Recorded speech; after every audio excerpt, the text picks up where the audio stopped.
Hi all, I want to quickly talk about some crucial topics in population ecology. You're probably wondering, why is population ecology important in an environmental science class? Well, that's what I'm going to tell you about. And this picture that you're seeing is actually one of the more important and uh, biggest lessons we can learn as far as why we need to have a good understanding of population ecology. What you're looking at is codfish being dried on the banks of probably somewhere off the coast of New England.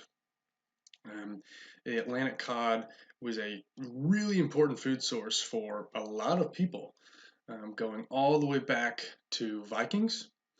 And Vikings fed most of their population on cod for a long time, and then Basque fishermen from Spain found a fishing spot basically where the Vikings were fishing, and kept that hidden from the world for as long as they could. But obviously, a food source as important as this didn't stay hidden for long.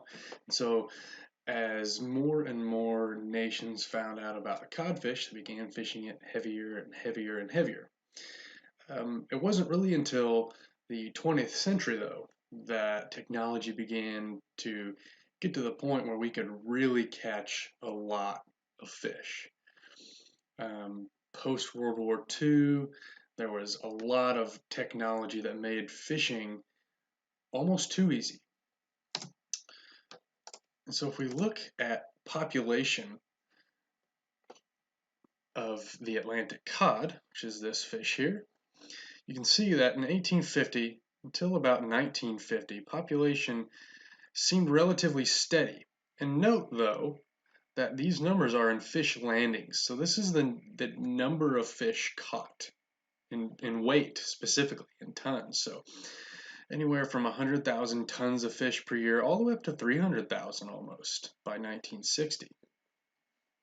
After 1960, fishing technology was so good, we basically had these giant trawling fishing units where we would take a big net, drag it along the ocean floor, because these fish live in relatively shallow water, but they live on the bottom. And we would drag these big nets along the ocean floor and just pull up everything we could, right? And so our fish landings skyrocketed. Look at this, almost 1 million tons of fish, 800,000 tons of fish by 1970. We made no effort to track the population of this fish, how often it reproduced, how many offspring it produced every time it reproduced. I'm going to say reproduced a bunch here.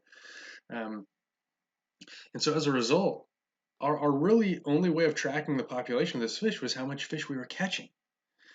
But when we were catching this much fish, how do we know if there's 100,000 tons of fish left in the ocean or only 1 ton of fish left in the ocean, right? We don't know.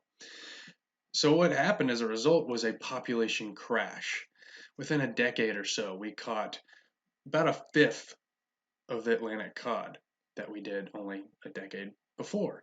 And so fishing regulations were put into effect, which allowed the catch to go back up a little bit, but then it crashed again. And the population still has not rebounded to this day. If this story interests you at all, there's a really great book by a guy named Mark Kurlansky called Cod.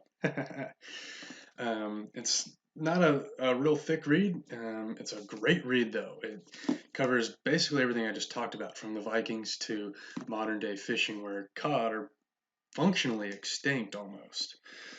So, really cool book. I highly recommend it. Anyway, so let's talk about population growth, and some of the crucial ideas and concepts behind it. And then we'll kind of come back to cod at the end. So, how might a population grow? It's kind of an important question if you're studying population ecology, but it's not as simple a question as it sounds. Most population ecologists will take data that they collect in the field, what we would call empirical data, and they plug that into mathematical models. Some of these simple population growth models that they use, one's called exponential growth, and this is growth under ideal conditions. Nothing is limiting the population's growth. Okay. Second type, logistic growth. This is growth depicting limited resources, and they both have very distinct shapes. By the end of this little video, you'll be able to tell the difference just by looking at the graphs, that is. What sort of factors influence population growth? Because before we can graph them and plug them into the models, we need to know what sort of environment this population lives in. We typically group these factors into two different camps, if you will. One's called density independent factors. So these are factors where the effect on the population is unrelated to the density of the population. Not the size, but the density. So density is the number of individuals in a population per unit area, right? So like 10 individuals per square kilometer, 100 individuals per square kilometer, something like that.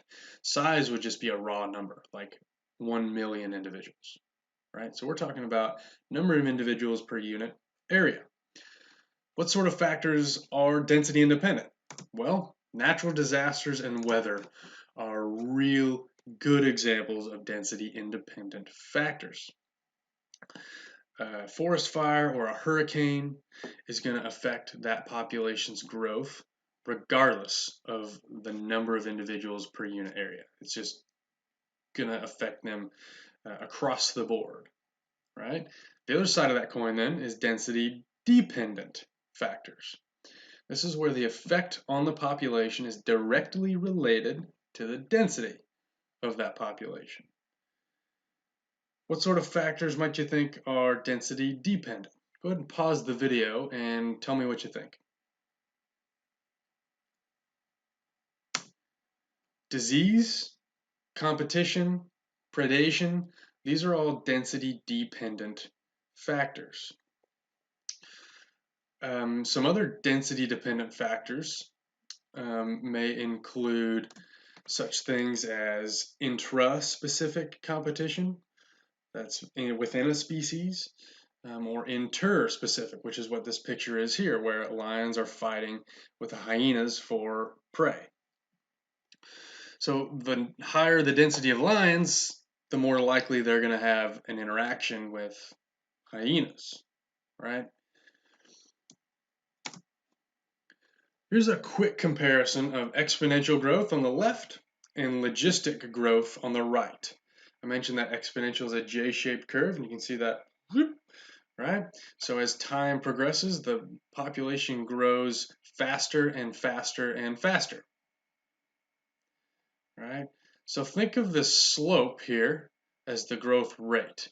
If you've taken a math course recently, you'll remember that the slope is the change in the x over the change in the y, right? And so we can see that the slope gets steeper and steeper as we go to the right as time progresses.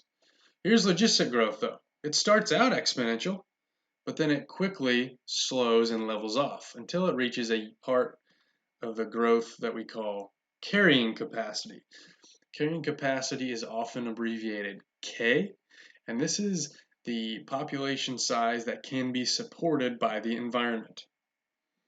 It's not fixed. It can change. If there's a really wet year, there's going to be more food, for example, you're going to have a higher carrying capacity. Let's look at these graphs in a little more detail. Don't worry too much about these equations over here, but what is going on is that n sub t, that's a population n at time t, right? So in this case, we just have the unit 0, 10, 20, 30, 40, 50, 60. This could be minutes, years, centuries, right? For this purpose, it's just generic time, okay? N sub 0, that's population at time 0. So the initial population size. The first time you measure that population, what size was it? R is the growth rate. And so this is R to the power of t. So you raise that to the power of the time. So if it was at 20, you would take R to the power of 20. like I said, don't worry too much about these equations. I'm not going to test you on them, but you should know what this graph looks like in these different parts. So the lag phase, this is when population growth is slow, simply because there's not that many individuals in the population. As the population grows, there's more reproductive individuals in the population. That's when population growth takes off and hits that exponential phase, right? Humans are pretty much in this exponential phase. We may be approaching the point where we start leveling off, but it's hard to say. One important aspect of an exponential growth that we often talk about is the doubling time. So how long does it take for the population to go from 100 individuals to 200? Currently, the human population is at about 7.7 billion. Our doubling time is about 60 years, give or take a few years. That's incredible. It's an incredibly high growth rate. We're going to go from 7.7 billion to 14, 15 billion in 60 years. To put that into perspective, it took humans about 10,000 years, 200,000 if you talk about the birth of humanity, but 10,000 years to reach a billion people. That's a long time. And we're talking now, we're going to go to 14 billion in only 60 years? Right, so exponential growth is unsustainable for that reason. And I'll talk about why that is in a second. So the next type of population growth, logistic growth, this is density dependent. The growth rate, R, of that population is dependent on the density of that population, right?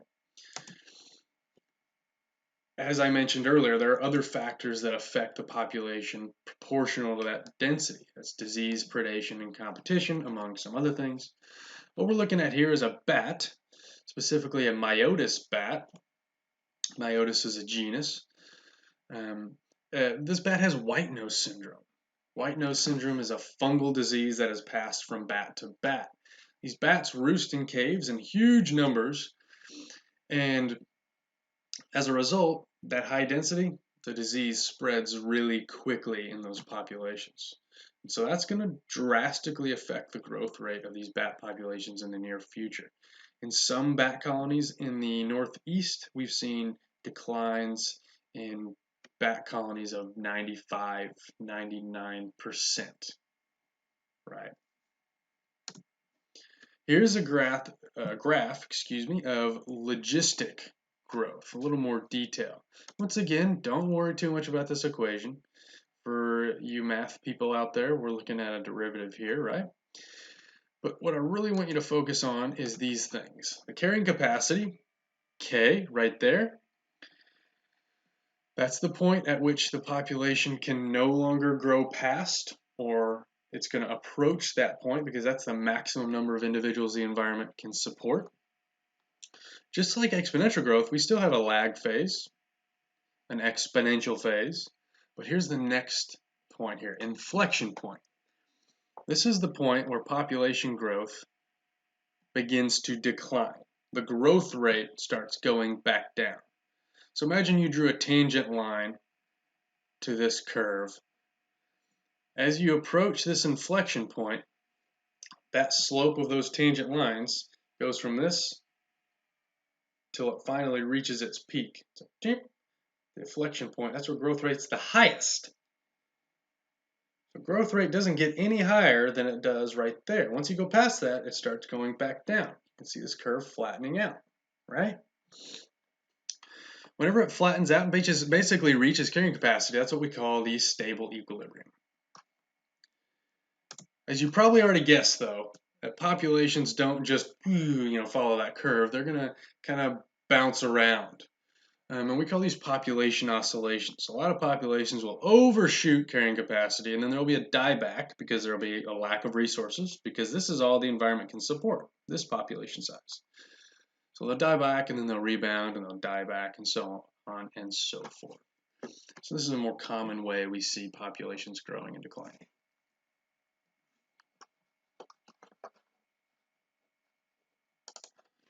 So let's bring it back to cod.